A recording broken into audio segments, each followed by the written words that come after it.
안녕하세요. 사석K입니다. 오늘 소개해드릴 책은 심혈관 질환의 발병 기전과 위험 요인을 밝힌 생리학적, 병리학적 연구 자료를 집대성하여 심혈관 질환을 앓고 있는 사람이나 보호자에게 심혈관 질환의 메커니즘과 발병 기전을 제대로 이해할 수 있게 해준 안내서인 김홍배님의 심혈관 전쟁이란 책입니다. 전 세계적으로 사망 원인 1위가 무엇인지 아시나요? 네, 바로 심혈관 질환인데요. 이렇게 전 세계적으로 이 질환으로 가장 많은 사람들이 사망한다는 이 하나만으로도 심혈관 질환에 대한 공포는 충분할 것 같습니다. 하지만 쉽게 알아차리기가 어렵고 알아차리지 못하는 사이에 우리의 몸을 파고든다는 사실까지 알게 된다면 더욱더 큰 공포로 다가올 것입니다. 다행히도 생명을 구했다고 하더라도 말을 못하게 된다거나 걸음을 제대로 걷지 못하게 되는 등 후유증도 크고 말이죠. 이렇게 증상이 잘 나타나지 않다가 갑자기 한 번 나타나면 우리 몸에 큰 재앙으로 들이닥치는 심혈관 질환. 이로부터 어떻게 우리의 심장과 혈관을 지킬 수 있을 것인가에 대해서 심혈관 질환의 메커니즘을 포함해서 질환의 원리, 그리고 예방 수칙까지 김홍배 박사님은 이 책에서 우리에게 이야기를 해주고 있습니다. 앞서도 언급을 했지만 심혈관 질환이라는 것이 불현듯 갑자기 찾아오기에 우리는 쉽게 느끼지 못하고 때문에 큰 대비책을 가지지 않고 있습니다. 운동을 열심히 하고 음식을 골고루 먹고 있으니까 술을 많이 마셔도 담배를 피워도 괜찮을 거야 라며 큰 관심을 가지지 않고 있죠.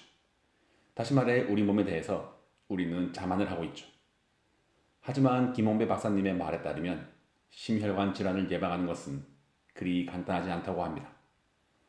한두 가지 요인이 없앤다고 되는 것이 아니라 다방면에 걸쳐서 복합적인 요인에 의해서 심혈관 질환을 발생하기에 할 수 있는 것을 다 해야 비로소 심혈관 질환을 이겨낼 수 있다고, 다시 말해 심혈관 전쟁에서 승리할 수 있다고 이야기를 하고 있습니다.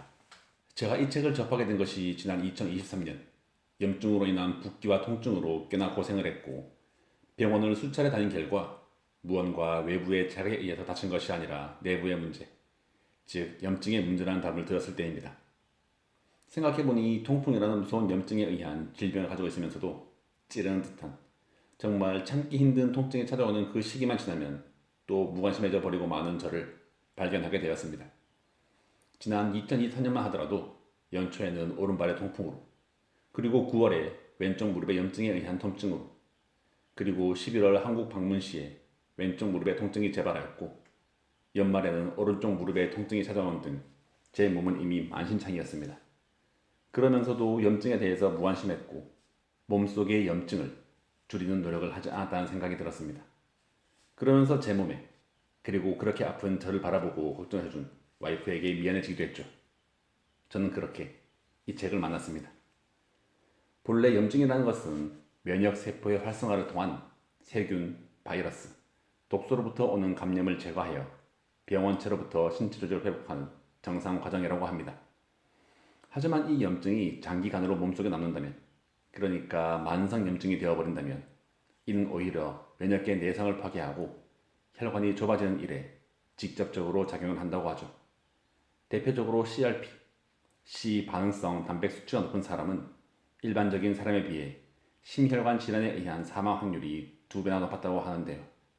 생각해보니 지난번 통풍으로 인한 피검사를 진행했을 때 묘상 수치와 더불어 C 반응성 단백이 높게 기록이 되었는데 당시에는 묘상 수치에만 신경을 썼지 C 반응성 단백 수치에는 신경을 쓰지 않은 저 자신을 지금에 와서 반성하게 됩니다. 더불어 심혈관 질환의 원인이 되는 스트레스에 대해서도 이야기를 전해주는데요. 스트레스 자체가 문제가 되진 않지만 스트레스로 인한 불면증, 운동 부족, 폭음과 폭주, 그리고 흡연까지 스트레스로 인해서 나타나는 많은 부정적인 현상들이 심혈관 질환의 원인이 되기 때문입니다.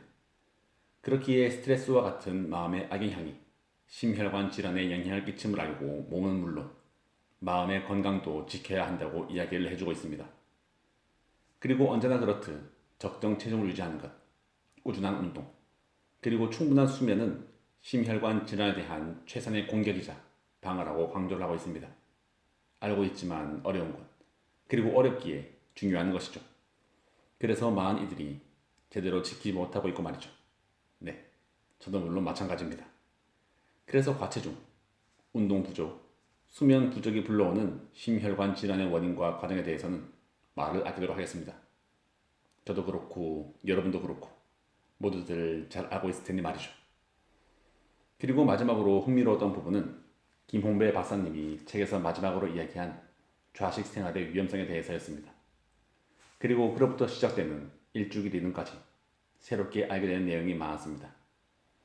그리고 박사님이 이야기하는 좌식 생활은 단순히 앉아서 생활하는 것을 뜻하는 것이 아니라 신체 활동이 없이 움직이지 않는 시간이 많은 생활을 이야기하고 있습니다. 사실 우리 중 많은 분들이 그걸 알 텐데요.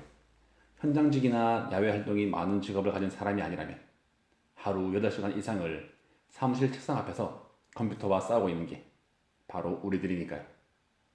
하지만 이런 생활은 인슐린 저항성을 올리게 되고 당뇨병은 물론 폐색전증 발생 위험을 높이고 심장 질환으로 인한 사망 확률도 높인다고 합니다. 결국 위에서 했던 이야기와 이어지게 되는데요. 운동을 통해 심혈관 질환으로 인한 사망 확률을 줄여야 한다고 이야기를 합니다. 이렇게 심혈관 질환의 종류와 원인, 그리고 그 메커니즘과 원리에 대해서, 그리고 이러한 심혈관 질환을 줄이기 위해서 어떤 노력을 기울여야 하는지, 더불어 그로 인해서 건강해진 우리의 몸과 생활을 응원해주는 김홍배 박사님의 책이었습니다. 물론 이론상으로는 우리가 알고 있는 내용에 구체적이고 의학적인 전문적인 내용이 포함된 책이라고 할 수 있습니다. 그렇지만 조금 더 심혈관 질환에 대해서 구체적으로 알 수 있었고 늘 마음만 먹고 실천하지 못하는 예방법을 실천해 보아야겠다고 오늘도 다짐하게 되는 그러한 책이었습니다. 네, 오늘도 이렇게 들어주심에 감사드립니다. 더불어 사서K의 책 소개가 재미있으셨다면 좋아요, 구독, 알림 설정으로 사서K가 매주 들려드리는 다양한 책들과 만나실 수 있습니다.